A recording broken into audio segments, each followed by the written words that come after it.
The letter was small, folded too many times. Its edges were soft, worn down by fingers that had held it for days, maybe weeks. It almost never reached him. Commander Ibrahim Traoré stood near the edge of the road as his convoy slowed through a crowded neighborhood on the outskirts of the capital. The schedule was tight. A meeting with regional commanders, a security briefing, then back before sunset. People gathered anyway. They always did. Some waved flags, some raised their phones. Others simply watched in silence, standing behind dust and heat and years of disappointment. A beggar pushed forward. He was thin, too thin. His clothes hung off him like borrowed fabric. One sandal was missing. His beard was uneven, gray in places, black in others. He did not shout. He did not beg loudly. He did not reach for money. He held up a piece of paper. The driver slowed instinctively, then stopped himself. Protocol said no stops, no interactions, no distractions. But the beggar did something strange. He looked directly at the commander's window, not with desperation, with urgency. Traoré noticed it. He leaned slightly forward in his seat. "Stop," he said. The driver hesitated. "Sir, stop." The convoy slowed. Security shifted. Hands moved closer to weapons. The world narrowed to a few tense seconds. The beggar stepped closer, carefully. He did not raise his voice. He simply held out the letter. "For you," he said quietly. Traoré studied him through the glass. "Why?" Traoré asked. The man swallowed. "Because tomorrow, you should not take your usual road." The words landed heavier than they should have. The driver stiffened. Security moved forward, but Traoré raised his hand. He stepped out of the vehicle. Dust rose around his boots. The sun pressed down hard. Cameras were nowhere near. This was not planned. This was not staged. Traoré took the letter. The beggar lowered his eyes. "I cannot read well," he said.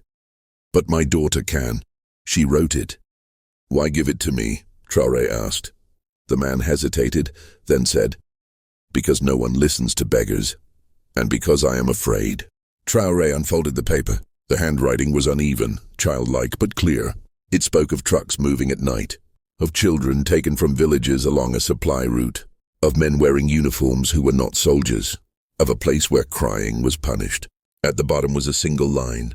"If you take the east route tomorrow, you will pass their gate." Traoré did not react. He folded the paper again, carefully. "What is your name?" he asked. "Amadou," the man said. Traoré nodded. "Go home, take your daughter, stay inside tonight." The man looked up, confused. "You believe me?" Traoré met his eyes. "I believe enough to listen." The convoy moved again. Inside the vehicle, the driver spoke first. "Sir, this could be a trap." Traoré said nothing. He stared at the letter in his hands. He had learned long ago that danger rarely announced itself loudly. It whispered, it waited, it hid behind routine. And routine was exactly what the letter challenged. That night, Traoré did not go home immediately. He went to his office. He read the letter again, slower this time. Then he called two people, only two, men who had followed him into places where trust meant survival. Quietly, he told them, "I want eyes on the east route. No uniforms, no reports, just observation." They did not ask questions. They never did. Later alone, Traoré replayed the day in his mind. The beggar's eyes, the way the driver had tightened his grip on the steering wheel, the way security had moved too quickly, too nervously. None of it proved anything, but together it formed a shape. In Washington, a routine intelligence brief mentioned Burkina Faso in passing. "Stable week," an analyst said. No unusual movements reported. The slide moved on. Back in the capital, Traoré changed his schedule. Quietly, he told no one outside his inner circle, not even his driver. The next morning, the convoy prepared as usual. Same vehicles, same formation, same time. The driver glanced in the mirror. "East route today, sir?" Traoré watched his reflection. The man's face was calm, professional, trusted. "For now," Traoré said. "Yes." The driver nodded, but Traoré noticed something else. Relief. It was slight, almost invisible, but it was there. And that was when Traoré knew the letter was not just a warning. It was a test, and someone close to him had already failed. That morning, the convoy moved exactly as planned. Same vehicles, same spacing, same silence. But everything underneath was different.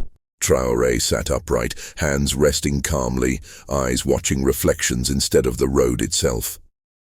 He watched the driver's shoulders, the small movements, the pauses before turns, the way he checked the mirror not for traffic, but for confirmation.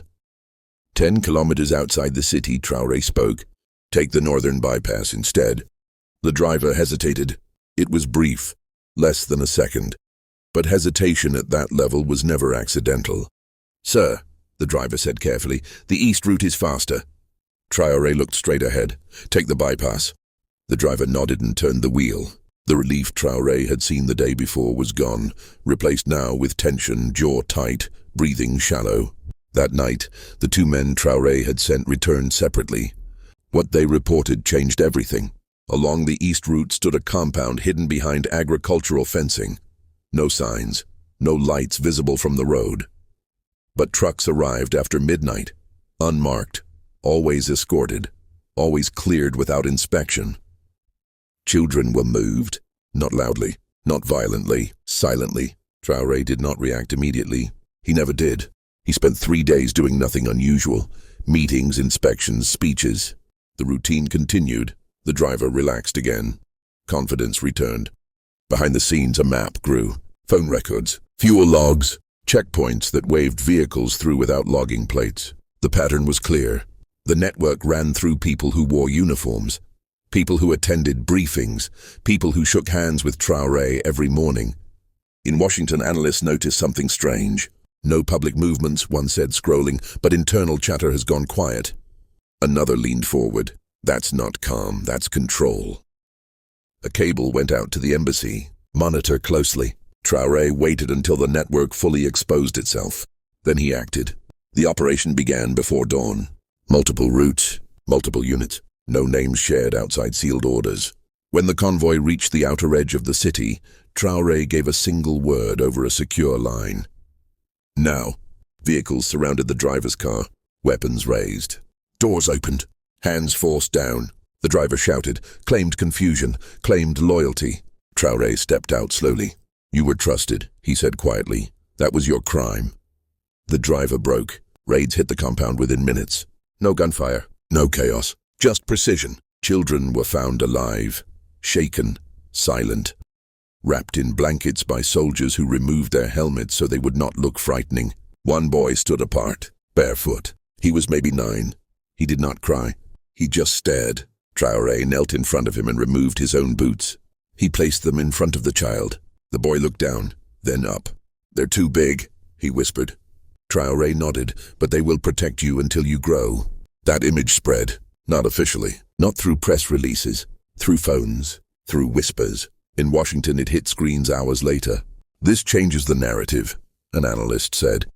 Public legitimacy just spiked, another replied.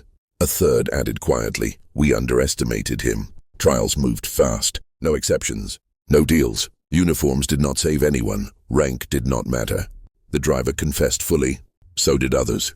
The system cracked because it was never meant to face a leader who refused comfort, refused luxury, refused silence. The beggar was found days later, alive. His daughter stood beside him. Traoré visited without cameras. You listened, the man said. Traoré shook his head. You spoke. The boy with the boots was reunited with his mother 2 weeks later. She cried when she saw the soles worn thin. They walked him home, she said. Months passed. Routes were changed. Laws were rewritten. Units were dismantled and rebuilt. The East Road reopened. Clean. Safe. Year later, Traoré would still keep the letter. Folded. Worn. A reminder that leadership does not begin in offices or convoys or power. It begins when you listen to voices everyone else ignores. And sometimes, the thing that changes history is not intelligence or force or strategy. It is a piece of paper and the courage to stop the car,